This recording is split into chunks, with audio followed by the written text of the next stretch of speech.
The guards at North Ridge Correctional Facility had no idea anything was wrong, until one of them noticed something strange on the security camera.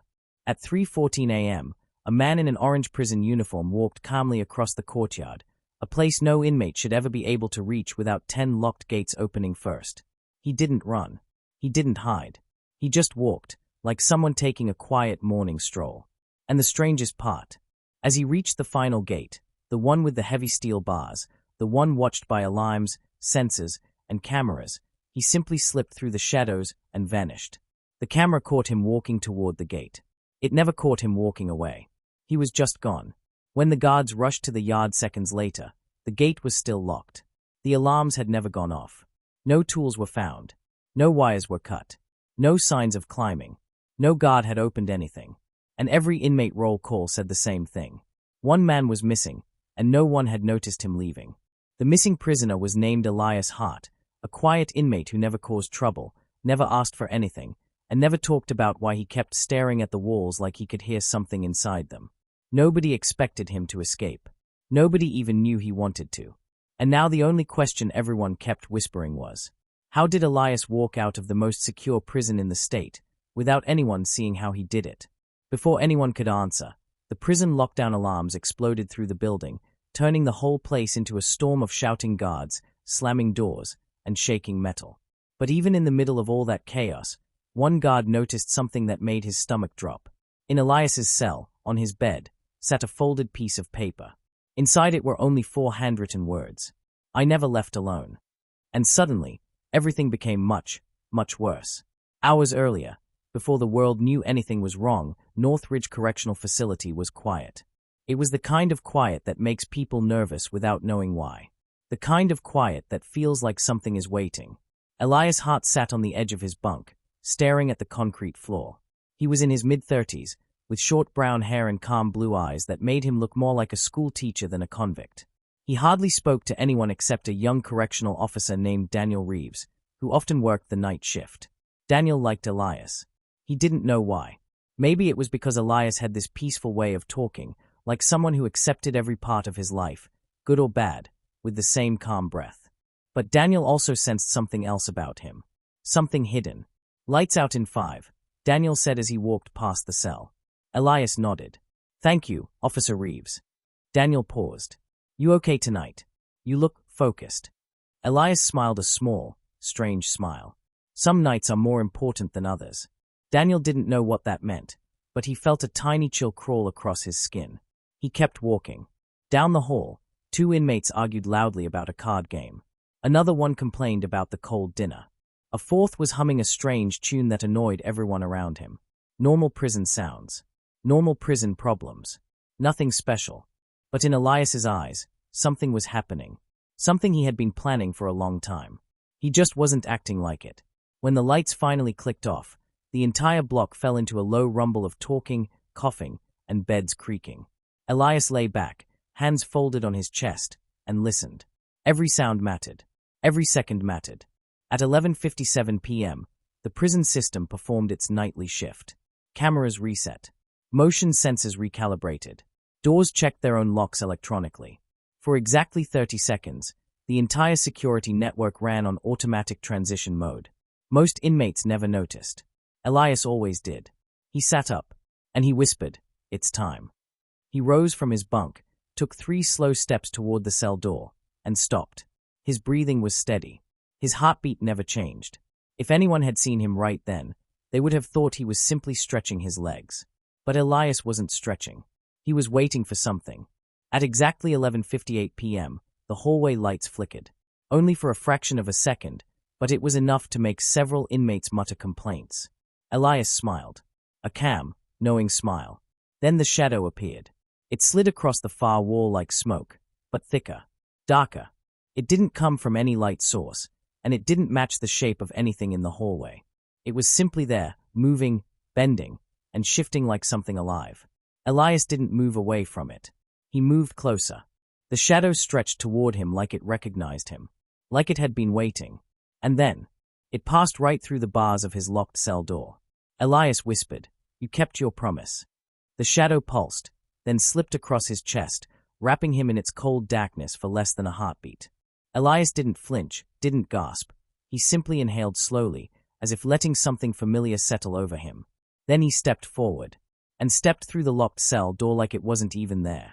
Inmates across the block kept talking, snoring, arguing. Nobody saw. Nobody heard. Elias Hart walked out of his cell without touching a single lock. The shadow followed him, sliding along the walls like it knew the path better than he did. Elias didn't hurry. He didn't hide.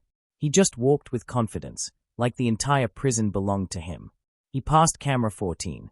It flickered. He passed the first security gate. The sensor blinked offline for 3 seconds. He passed the second gate. No alarm. No guard. No sound. Only the shadow, moving beside him like a silent partner. By the time he reached the yard, the cold night air touched his face. For the first time in years, he breathed freely. The sky was dark, but the moonlight stretched long across the concrete floor. Elias whispered, almost. The shadow formed a shape beside him, still not human, but close enough to make it terrifying. Its edges twitched like broken wings trying to appear. Elias looked at it. Stay hidden. Too soon. It melted back into the wall. And then he walked toward the final gate, the same gate that would later confuse every guard who watched the camera. At this point, Elias should have been stopped by alarms. By guards. By sensors. By reinforced steel. By everything designed to keep every inmate trapped behind walls. Instead, he just kept walking. He reached the final gate. And something impossible began to happen. The shadow peeled itself off the ground, rising taller, darker, thicker. It wrapped around the lock like a hungry fog, and the metal began to shake, not loudly, not violently, just enough to bend, as though softening. Elias stepped forward, and the gate opened. Without a sound, without a key, without anyone noticing. He took one step into the night air outside the prison. One step toward freedom. One step toward the moment that later shocked the entire country. But as soon as he crossed the invisible line between the prison's inner yard and its outer perimeter, he froze. Something was waiting for him. Something he hadn't expected. Something that made even his calm, steady heart skip a beat. Because standing in the darkness, just outside the reach of the prison lights, was someone else. Watching him. Waiting for him. As if they already knew his secret. And Elias whispered just one word. You.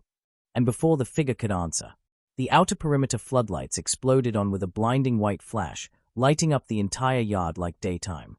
Elias spun toward the gate. The shadow howled without making a sound, and the figure in the dark stepped forward with a movement that made the ground tremble.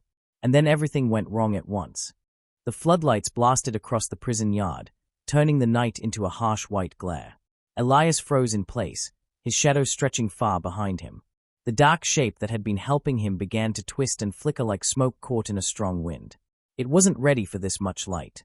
It wasn't strong out here. But the person standing in the darkness, the one who had whispered Elias's name without speaking, didn't move. They just stepped forward slowly, letting the bright light reveal part of their face.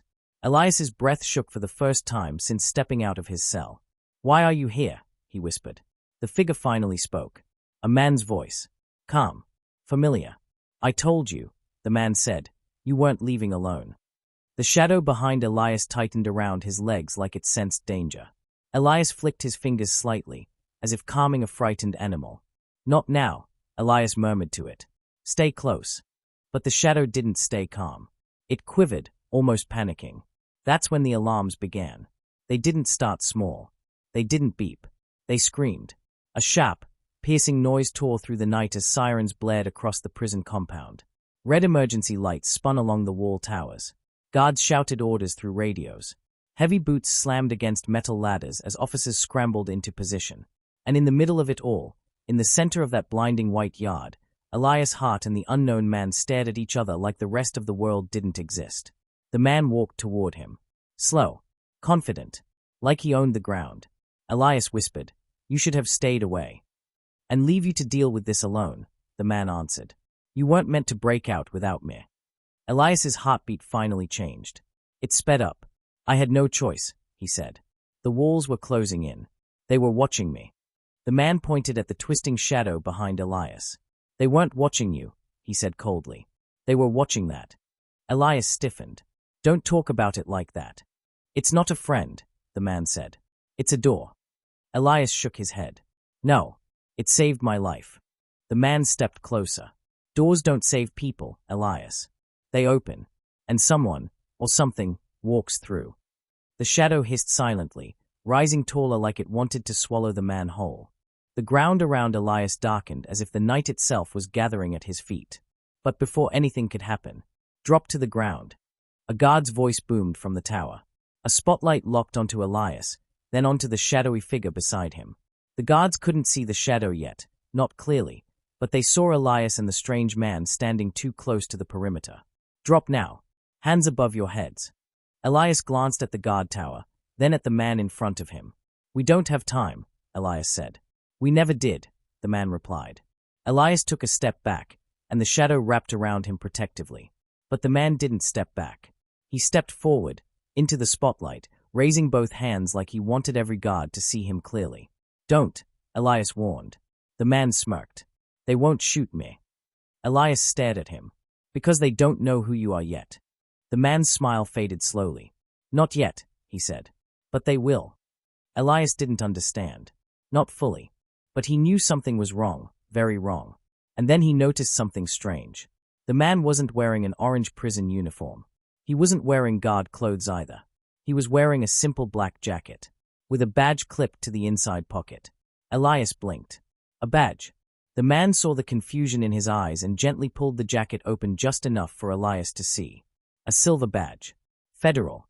I came for you, Elias, the man said. Not to help you escape. To bring you back in. Elias felt the world tilt. You're a federal agent. I was your handler, the man answered. Before you were locked in here. Elias backed up a step. No. You left. You abandoned me. I didn't abandon you, the man said softly. I hid you. Elias shook his head. The shadow behind him pulsed, restless. You told them I was dangerous, Elias whispered. You told them to lock me away. The man's eyes softened. Because I wasn't protecting people from you, Elias. I was protecting you from them. The shadow suddenly surged, reaching toward the man like a tidal wave of darkness. Stop, the man shouted. He reached into his jacket, not for a gun, but for a small device glowing blue, about the size of a phone. He held it toward the shadow. The shadow recoiled violently, screeching in silence, its shape flickering like a flame about to go out. What are you doing? Elias shouted. The man gritted his teeth. It's the only way to control it. You're hurting it. I'm saving you. The shadow writhed like it was being pulled apart. Elias felt a sharp pain shoot up his spine. Turn it off, he screamed. But the man held the device steady. And guards were now pouring into the yard from all sides, surrounding the perimeter, guns raised, shouting commands Elias couldn't even hear over the pounding in his ears. The shadow unraveled. The device glowed brighter. The ground cracked under Elias's feet. And then, in a single, terrifying burst, the shadow exploded outward like a storm of darkness, swallowing the entire yard in one violent wave. Guards screamed. Lights shattered. The federal agent staggered back, eyes widening in horror. And Elias felt the world fall out from under him as the ground split open and a roaring wind dragged him downward. Down into the dark. Down with the shadow. Down into a place no prison, no guard, and no badge had ever seen.